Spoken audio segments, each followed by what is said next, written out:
جس نبی کا امتی بننے کے لیے نبی بھی دعائیں کر رہے ہیں، رسول بھی دعائیں کر رہے ہیں، اس امتی کی شان کتنی ہوگی؟ انبیاء کرام علیہ السلام دعائیں کر رہے ہیں، اور ہم نے دعا بھی نہ مانگی، رب نے ہمیں پیدا ہی محبوب کا امتی بنا کے کر دیا۔ شکر خدا محمدی ہم کو بنایا امتی، کس کو ملا یہ مرتبہ؟ صلی علی نبینا صلی علی۔ اب میری آپ سے ایک ریکویسٹ کیا ہے، کبھی بھی زندگی میں یہ نہ کہنا ہو کہ جی چھڈو سی مسلمانہ، نہ، جب بھی کہو یہ کہو الحمدللہ میں سرکار کا امتی ہوں، الحمدللہ ہم مسلمان ہیں۔ ارے یہ بھی کبھی نہ کہو انشاءاللہ میں مسلمان، اس میں بھی شک پایا جاتا ہے، بلکہ یہ کہو الحمدللہ میں مسلمان ہوں۔ آج کے بعد کیا کہنا ہے؟ تھوڑا جا اونچی آواز نہ بول دیو، الحمدللہ ہم مسلمان ہیں، ہمیں اسی پر فخر ہے کہ ہم سرکار کے امتی ہیں۔ تو اب میری گفتگو سے آپ کو یہ پتہ چلا کہ مسلمان کے پاس سب سے قیمتی شے کیا ہے؟ اونچی بولو۔ اور دوسری بات یہ ہے، جتنی قیمتی شے ہو اس کی حفاظت بھی اتنی زیادہ کرنی پڑتی ہے، اس کی فکر بھی اتنی زیادہ کرنی پڑتی ہے۔ میں سمجھانے کے لیے ایک بات کہنے لگا ہوں۔ حضرت صاحب آپ کی جیب میں ایک 5 روپے کا سکہ ہے، کتنا ہے؟ آپ کو سکے کی فکر ہوگی؟ کوئی فکر نہیں، گر بھی جائے پرواہ نہیں ہے۔ کئی جگہ سکے پڑے ہوتے ہیں، ہم اٹھاتے ہی نہیں ہیں، اس کی ویلیو نہیں ہے۔ 5 روپے کی ایک روٹی بھی، پانی کی بوتل بھی، جتنی زیادہ قیمتی شے ہو اس کی فکر بھی اتنی زیادہ ہوتی ہے۔ آپ کے جیب میں ایک 5 روپے کا سکہ ہے، آپ کو اس کی فکر نہیں، آپ اس کو بار بار چیک نہیں کرو گے۔ اور اگر آپ کے جیب میں 5 لاکھ روپے کی تھدی رکھی ہے، کیا کرو گے؟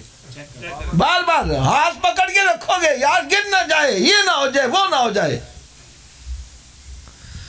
اسے پتہ کیا چلا؟ جتنی قیمتی شے ہو اس کی فکر بھی اتنی زیادہ ہوتی ہے۔ تو ہمیں بھی اپنے ایمان کی فکر ہونی چاہیے کہ نہیں ہونی چاہیے؟ آواز سب کی نہیں آ رہی ہے، کیا ہم کرتے ہیں؟ اور میں ایک بات کہنے لگا ہوں، اس کو دوسری طرف نہیں لے جانا۔ صحابہ کرام جو قطعی جنتی ہیں، ہر صحابی نبی ان میں وہ بھی ہیں جنہوں نے سرکار سے جنت کئی مرتبہ خریدی، لیکن ایمان کی فکر ان کو بھی ہوتی تھی۔ میں صحیح کہہ رہا ہوں غلط کہہ رہا ہوں؟ ایمان کی فکر ان کو بھی ہوتی تھی۔ یار جو قطعی جنتی ہے ان کو ایمان کی فکر ہے، اور ہمیں بھی ایمان کی فکر ہونی چاہیے کہ نہیں ہونی چاہیے؟ اب میں کہتا ہوں بھائی میرے پاس تسبیح ہے، کیا ہے؟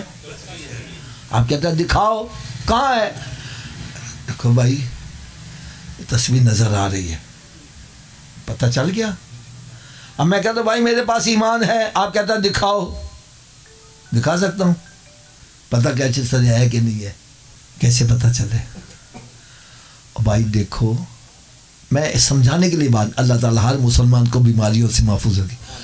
آپ کو بخار ہو جاتا ہے، اب نظر تو نہیں آ رہا، آپ دکھا تو نہیں سر دیکھو یہ مجھے بخار ہے، آپ بخار چیک کرواؤ گے، چیک کرو گے، پھر آپ کو پتہ یار بخار ہے کہ نہیں ہے۔ لیکن چیک کرنے کے لیے آپ ڈاکٹر کے پاس جاؤ گے، ڈاکٹر کو آپ کے مرض کا پتہ چل جائے گا۔ میرے آقا صلی اللہ علیہ وسلم پر کروڑوں درود، فرمایا میرے امتی تو ایمان چیک کرنا چاہتا ہے کسی کے پاس نہ جانا، تیرا پردہ فاش نہ ہو جائے، نسخہ میں بتلا تو خود ہی چیک کر لیا کر۔ اب ایمان کی چیکنگ کا میں نسخہ بتلانے لگا ہوں، چیک کرنا چاہیے کہ نہیں کرنا چاہیے؟ پہلا نسخہ، ایک صحابی عرض کرتے ہیں یا رسول اللہ صلی اللہ علیہ وسلم، اچھا میں یہاں ایک ہاتھ باندھ کر ایک اور بات کہوں، اگر ہم میں سے کسی کو اپنے عیب کا پتہ چل جائے، نقص کا پتہ چل جائے، تو اس کو ناراض نہیں ہونا چاہیے، بلکہ اللہ کا شکر ادا کرنا چاہیے کہ مرنے سے پہلے پتہ چل گیا۔ ایک صحابی عرض کرتے یا رسول اللہ ہمیں کیسے پتہ چلے ہمارے اندر ایمان ہے کہ نہیں ہے؟ یار میرے آقا نے ایسا پیارا جواب دیا، مختصر و جامع، فرمایا جب تمہیں نیکی اچھی لگنے لگے اور گناہ برا لگنے لگے سمجھ جانا دولت ایمان موجود ہے۔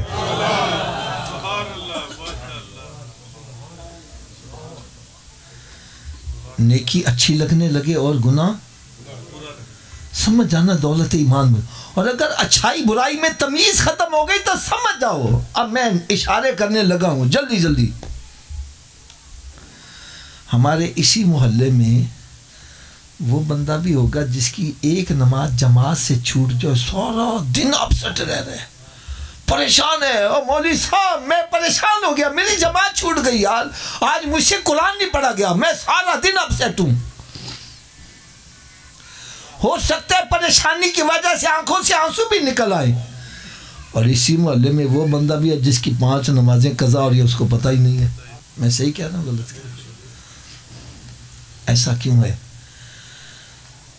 میرے آقا صلی اللہ علیہ وسلم نے ارشاد فرمایا جب بندہ گناہ کرتا ہے اس کے دل پر ایک داغ لگ جاتا ہے، توبہ کر لے رب تعالیٰ داغ مٹا دیتا ہے، اور جب توبہ نہ کرے تو وہ داغ بڑھتے بڑھتے دل کالا ہو جاتا ہے، اور کالے دل پر مزید داغ لگنے سے پتہ، اونچی بولو یار، جس کی ایک نماز چھوٹی ہے جماعت سے، ارے اس کے دل پر داغ لگا، ارے اس کی چادر سفید ہے، پریشان ہو گیا، اپسیٹ ہو گیا ہے، اور جس کی 5 نمازیں چھوٹے اس کا دل ہی کالا ہو چکا ہے، مزید داغ لگنے سے پتہ نہیں چل رہا۔ ارے جب داغ لگ جائے پورا دل کالا ہو جائے، اچھائی برائی کی تمیز ختم ہو جاتی ہے۔ علماء کرام فرماتے ہیں خطرہ ہے کہیں ایمان اور کفر کی تمیز نہ ختم ہو جائے، خاتمہ خراب نہ ہو جائے۔ ایمان ٹیسٹ کرنے کا دوسرا طریقہ بھی بتلا دوں، فرمایا جو اپنے ایمان کو چیک کرنا چاہتا ہے اس کو چاہیے کہ مسجد میں آ جائے۔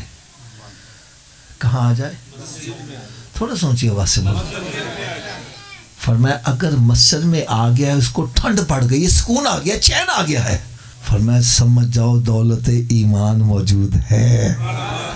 اس لیے کہ میرے آقا صلی اللہ علیہ وسلم نے ارشاد فرمایا مومن مسجد میں اس طرح ہے جس طرح مچھلی پانی میں ہے۔